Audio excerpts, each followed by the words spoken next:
Chapter 10, Episode 3, Part 2. I opted to change up the episode formatting a bit.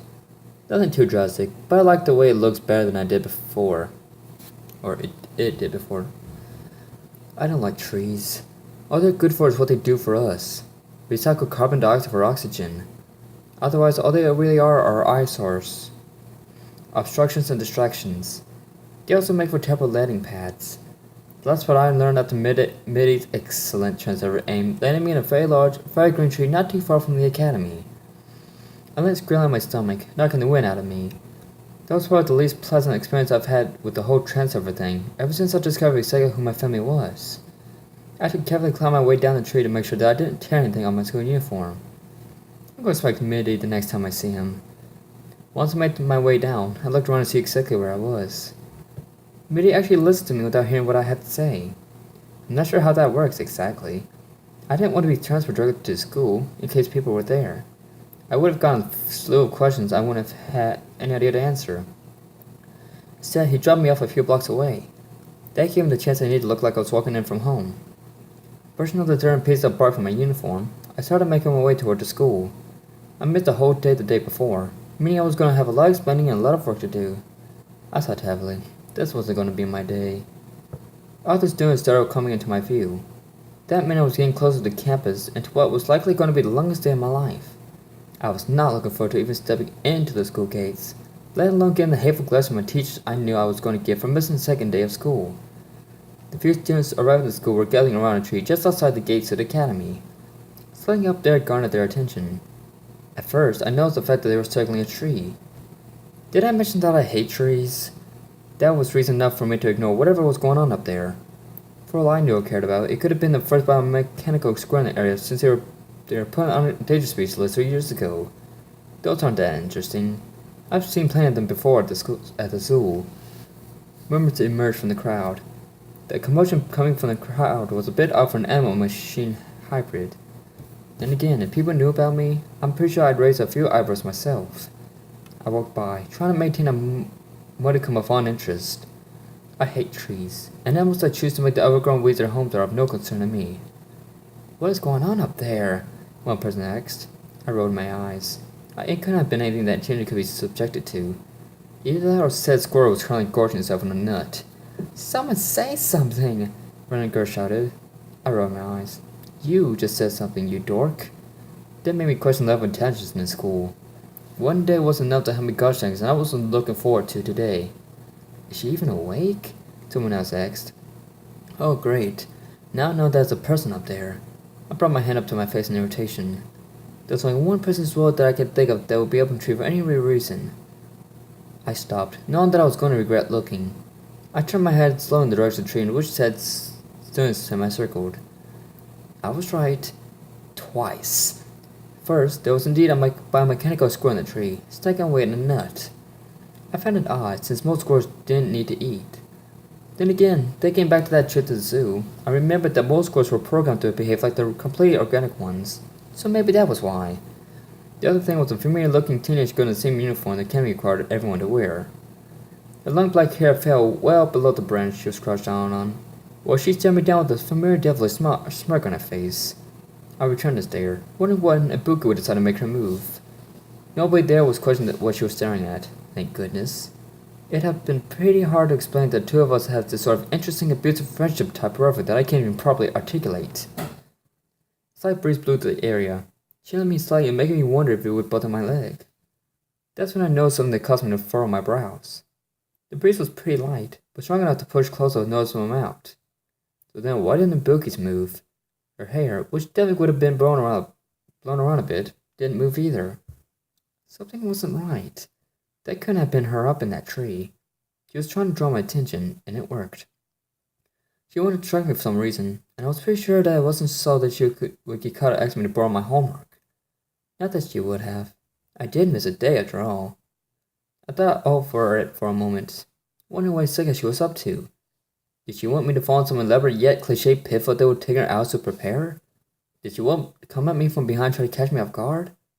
Or did she want me to play a mind game with me and act like she wasn't even responsible for the dumb in the first place? I scanned the area in front of me for a moment. I knew for sure that she wasn't going to try anything in front of me. That wasn't her style after all. Taking a deep breath, I decided to act on a hunch based on what her style actually was, and I threw a hard left kick behind me. I was right again. Maybe today was my day. My heel stopped mere centimeters from Boogie's mouth, forcing Ninja to stagger back in surprise. I couldn't see it when it formed, but a smirk was across her mouth when she leaned her head over to talk to me. I must be losing my edge, he said in amusement. I formed a smirk on my own. Or I'm getting better at figuring you out, I said before setting my foot down. So, what's with the dummy? I think I might trip you up a bit. How'd you guess anyway? Another breeze blew, forcing Boogie to raise her hand and keep a few bangs out of her eyes. That's how. Nothing moved when the wind blew. I saw her scrunch her face in frustration. It would be something I'd overlook, she said. I rolled my eyes. So how did you plan to get out of this mess? I asked, thumbing in the direction of the crowd who, thankfully, hadn't noticed the two of us. Ibuki pulled a small remote control from her pocket and held it up with that familiar grin. Watch, she said, pulling the remote at the dummy and turning around. Well, no, don't watch. It'll hurt. I turned around to see what she was going to do. What could possibly harm with that? Ah! I rubbed my eyes in agony, as did the rest of the students around the tree. The dummy turned out to be a hologram with a small light. It shone a very bright white, causing anyone who looked at it to go temporarily blind. Almost later, my eyes came back to life, blurring everything out like an unfocused set of binoculars. I blinked hard a few times to try and force my vision to clarity. As I did, I could see Ibuki rubbing her arms around her stomach, laughing at me, and by extension everyone else's agony. I glared once it was no longer painful to do so.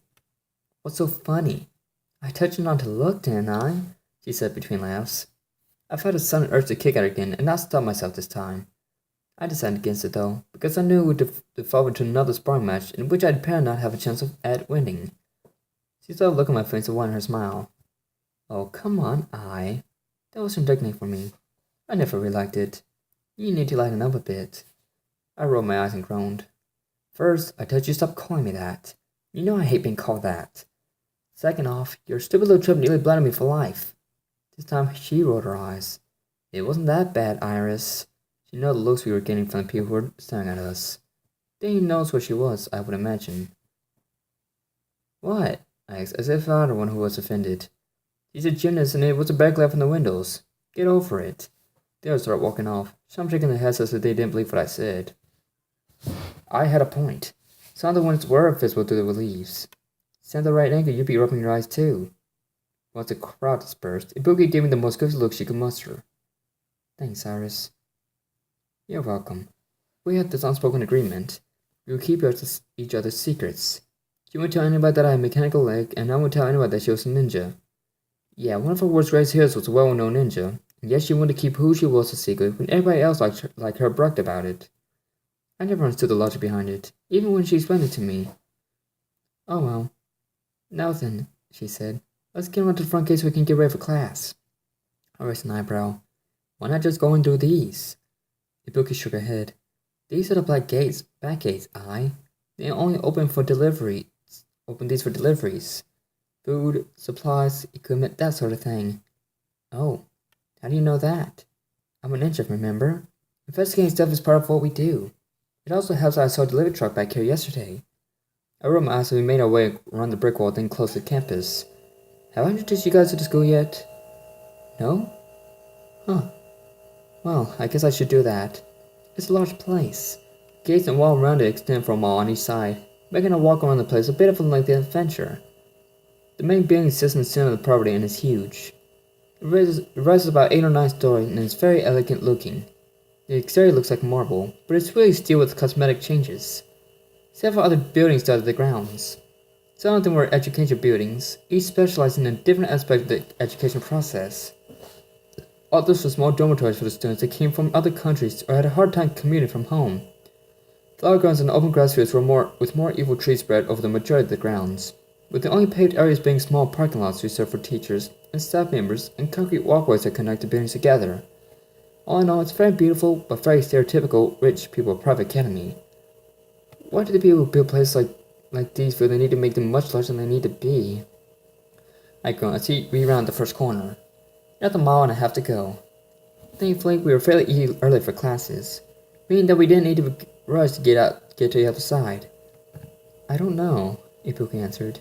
My guess would be that they wanted to attract as much attention as possible. Places like these aren't that cheap to construct.